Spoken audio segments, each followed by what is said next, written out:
তো আমরা এতদিন ভেবেছি গ্রহ মানেই সূর্য থাকবে, কিন্তু আধুনিক জ্যোতির্বিজ্ঞান বলছে মিল্কি ওয়ে গ্যালাক্সিতে রোগ প্ল্যানেটের সংখ্যা নক্ষত্রের সংখ্যার সমান, কিন্তু তার চেয়েও বেশি।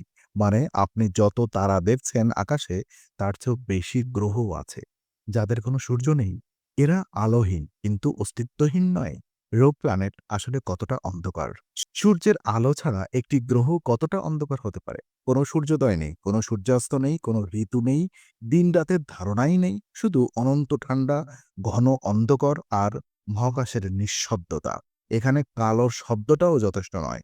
এটা একটা অন্ধকার, যেখানে আলো কখনোই পৌঁছায় না। তো রোগ প্ল্যানেট কিভাবে শনাক্ত করা হয়? গ্র্যাভিটেশনাল মাইক্রোলেন্সিং অদৃশ্যকে দেখায় কৌশলে। আইনস্টাইন বলেছিলেন, মধ্যাকর্ষণ আলোকে বাঁকাতে পারে। রোগ প্ল্যানেট যখন দূরের কোনো তারার সামনে দিয়ে যায়, তার আলো মুহূর্তের জন্য উজ্জ্বল হয়, বিকৃত হয়, তারপর আবার স্বাভাবিক হয়ে যায়। এই ক্ষণিকের ঘটনাই বিজ্ঞানীদের বলে দেয় এখানে কিছু আছে যা আমরা দেখতে পাচ্ছি না। এটা মহাবিশ্বের শ্যাডো সায়েন্সেস। দেন ইনফ্রারেড ভিশন, ঠান্ডার মধ্যেও তাপ। রোগ প্ল্যানেট পুরোপুরি মৃত নয়, এর ভেতরে radioactive decay, core composition, পুরনো সংঘর্ষের তাপ, এই সব মিলিয়ে এরা সামান্য হলেও তাপ ছাড়ে। জেমস ওয়েব স্পেস টেলিস্কোপের মতো যন্ত্র এই ক্ষীণ তাপও ধরতে পারে। রোগ প্ল্যানেটের ভেতরের পৃথিবী একটি গুরুত্বপূর্ণ প্রশ্ন। সূর্য ছাড়া কি কোনো গ্রহে কিছু টিকে থাকতে পারে? আইস শেলের নিচের সম্ভাবনা। বিজ্ঞানীরা মনে করেন অনেক রোগ প্ল্যানেটে পৃষ্ঠেও বরফে ঢাকা, কিন্তু বরফের নিচে তরল জল থাকতে পারে। ঠিক যেমন জুপিটারের চাঁদ ইউরোপা, স্যাটার্নের চাঁদে ইনক্লেডাস এই জলকে গরম রাখে। অভ্যন্তরীণ তাপ, চাপের শক্তি মানে মানে সূর্য ছাড়াও সাবসারফেস ওশন সম্ভব। জীবন অসম্ভব নয়। জীবনের জন্য দরকার জল, শক্তি, রাসায়নিক উপাদান। সূর্য বাধ্যতামূলক নয়। পৃথিবীতেও সমুদ্রের গভীরে সূর্যের আলো ছাড়াই জীবন টিকে আছে। তাহলে রোগ প্ল্যানেটে জীবনের অণু সম্ভাবনা পুরোপুরি উড়িয়ে দেওয়া যায় না।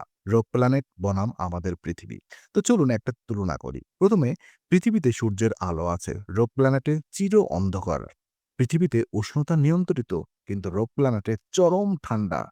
পৃথিবীতে ঋতু আছে, রোগ প্ল্যানেটে কোনো ঋতু নেই। পৃথিবীতে আকাশে সূর্য আছে, রোগ প্ল্যানেটে শুধুই শূন্যতা। তবুও দুটোই গ্রহ, দুটোই মহাবিশ্বের সন্তান। আর রোগ প্ল্যানেট ও মহাবিশ্বের সহিংসতা। রোগ প্ল্যানেট প্রমাণ করে মহাবিশ্ব শান্ত নয়, এখানে গ্রহ ছিটকে যায়, সিস্টেম ভেঙে পড়ে, শক্তিশালীরা দুর্বলদের ছুঁড়ে ফেলে। একটি রোগ প্ল্যানেট মানে কোনো এক সময় একটি সৌরজগতের ধ্বংসাবশেষ। এরা হলো মহাবিশ্বের কসমিক রিফিউজিস।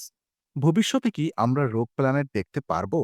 ভবিষ্যতের বিজ্ঞান, ডিরেক্ট ইমেজিং উন্নত হবে, ইনফ্রারেড ম্যাপিং আরও নিখুঁত হবে, এআই দিয়ে গ্র্যাভিটেশনাল ডেটা বিশ্লেষণ হবে।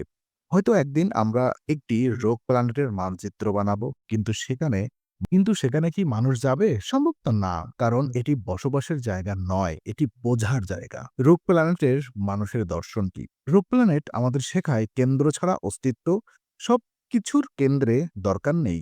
সূর্য ছাড়াও গ্রহ থাকতে পারে। একাকিত্ব মানেই অকার্যকর নয়। একটি গ্রহ একা হতে পারে, তবুও তা মূল্যবান তথ্য বহন করে। আমরা মহাবিশ্বের ব্যতিক্রম নই। আমরা স্বাভাবিক ভাবি যা দেখি, কিন্তু মহাবিশ্বে স্বাভাবিকের সংজ্ঞা আলাদা। তো রোগ প্ল্যানেট আমাদের মনে করিয়ে দেয় আলো ছাড়া অস্তিত্ব থাকে। একাকিত্ব মানেই শূন্যতা নয়। মহাবিশ্ব আমাদের কল্পনার চেয়েও বড়। আপনি যদি এমন অদৃশ্য মহাজাগতিক গল্প ভালোবাসেন, ইনফোনারিকে সাবস্ক্রাইব করুন, কমেন্ট করুন। আপনি যদি এমন এক গ্রহে দাঁড়াতেন, অন্ধকারে ভয় পেতেন নাকি বিস্ময়ে হারিয়ে যেতেন? কারণ ইনফোনারিতে আমরা শুধু বিজ্ঞান বলি না, আমরা মহাবিশ্বের নীরব গল্প শোনাই। Stay curious, stay ইনফোনারি।